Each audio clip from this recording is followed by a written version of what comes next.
Hi viewers, welcome to Shanthy Samayal. இன்னைக்கு நம்ம mutton gravy எப்படி பண்றதுன்னு பார்க்கலாம். இதுக்கு தேவையான பொருட்கள் என்னென்னன்னு சொல்றேன்.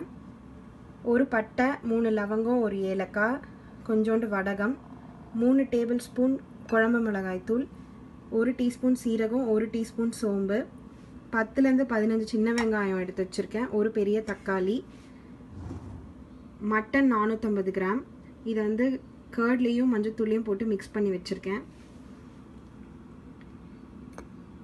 2 டேபிள்ஸ்பூன் தேங்காய் துருவுனது, ஒரு பெரிய முருங்கைக்காவை குட்டி குட்டியாக கட் பண்ணி வச்சுருக்கேன், ஒரு பெரிய வெங்காயம், கொஞ்சோண்டு புளி தண்ணி, அப்புறம் உங்களுக்கு தேவையான அளவு உப்பு, தேவையான அளவு எண்ணெய். இப்போ எப்படி பண்ணுறதுன்னு பார்க்கலாம் வாங்க. இப்போது மிக்சியில் ஒரு பெரிய வெங்காயம் எடுத்துருந்தால அதில் பாதி வெங்காயம் இதில் போட்டிருக்கேன். அதுக்கப்புறம் அந்த 1 டீஸ்பூன் சீரகம், 1 டீஸ்பூன் சோம்பும் ஆட் பண்ணிக்கிறேன். 3 டேபிள் ஸ்பூன் குழம்பு மிளகாய் தூள் எடுத்துருந்தோம் இல்லையா, அதையும் இதில் ஆட் பண்ணிக்கிறேன். இப்போ நான் மிக்சியில் நான் சொன்ன இன்க்ரீடியன்ட்ஸ்லாம் அரைச்சி எடுத்து வச்சுருக்கேன். இந்த மாதிரி பேஸ்ட் மாதிரி எடுத்து வச்சுக்கணும். இப்போ எண்ணெய் சூடாக இருக்குது. நான் பட்டை, லவங்கம், ஏலக்காய்லாம் போட்டிருக்கேன். இப்போ நம்ம எடுத்து வச்சுருக்க சின்ன வெங்காயம் கட் பண்ணதை எடுத்து போட்டுக்கிறேன்.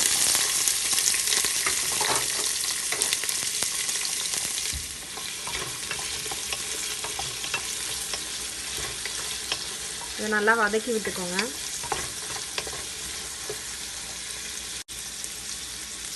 வெங்காயம் வேகிறதுக்கு தேவையான அளவு சால்ட் கொஞ்சம் போட்டுக்கிறேன். இப்போ ஆனியன் வந்து ஓரளவு டிரான்ஸ்பரண்ட்டாக ஆயிடுச்சு.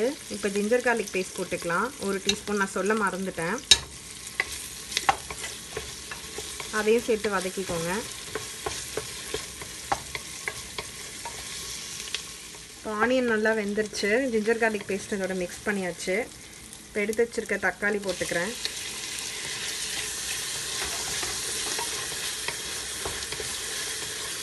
இது நல்லா வேகிற வரைக்கும் வச்சுக்கோங்க. இப்போ டொமேட்டோஸ் நல்லா மேஷ் ஆகிடுச்சு.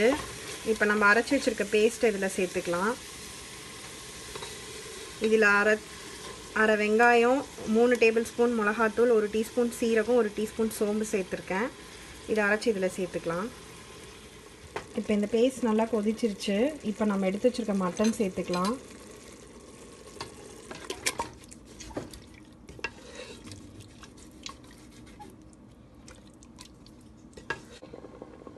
இப்போ மட்டன் வைக்கிறதுக்காக 1 டம்ளர் தண்ணி இதில் ஊற்றிருக்கேன். கொஞ்சமாக புளி தண்ணி கொஞ்சமாக சேர்த்துக்கலாம்.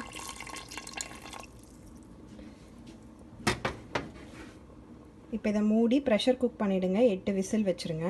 இப்போ பார்த்தீங்கன்னா 8 விசில் வந்துருச்சு. ப்ரெஷர் செட்டில் ஆகிடுச்சு. இப்போ நான் ஓப்பன் பண்ண போகிறேன். இப்போ பார்த்தீங்கன்னா நான் ஓப்பன் பண்ணியிருக்கேன். எண்ணெய்லாம் மேலே மிதந்து பார்க்கவே நல்லாயிருக்கு.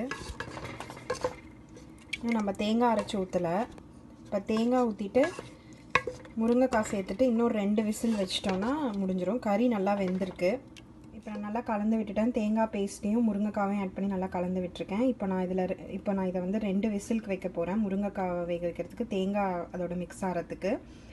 இந்த ஸ்டேஜ்லேயே உப்பு, காரம் கம்மியாக இருந்தால் கூட சேர்த்துக்கலாம். நான் இப்போதைக்கு சும்மா கொஞ்சம் ஃப்ளேவர் ஆட் பண்ணுறது, கொஞ்சம் மட்டன் மசாலா, சக்தி மசாலாவோடது கொஞ்சம் சேர்த்துருக்கேன், 1 ஸ்பூனு. உங்களுக்கு வேணுன்னா ஆட் பண்ணிக்கலாம், ஆப்ஷனல் தான். நான் குக்கர் வச்சுட்டு உங்களுக்கு காமிக்கிறேன். 2 விசில் கழித்து இப்போ ஓப்பன் பண்ணியிருக்கேன். முருங்கைக்காய் நல்லா வெந்திருக்கு. கறியும் சூப்பராக இருக்குது பார்க்குறதுக்கு. இப்போ நம்ம வடகம் தாளித்து இதை கொட்டிடலாம். இப்போ எண்ணெய் காய வச்சு வடகத்தையும் கருவேப்பிலையும் தாளித்து இதில் போட போகிறேன்.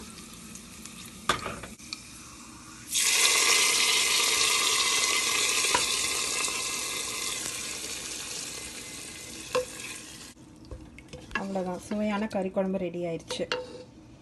நீங்களும் ட்ரை பண்ணி பார்த்துட்டு உங்களோட கமெண்ட்ஸ், ஃபீட்பேக் கொடுங்க. தேங்க்யூ.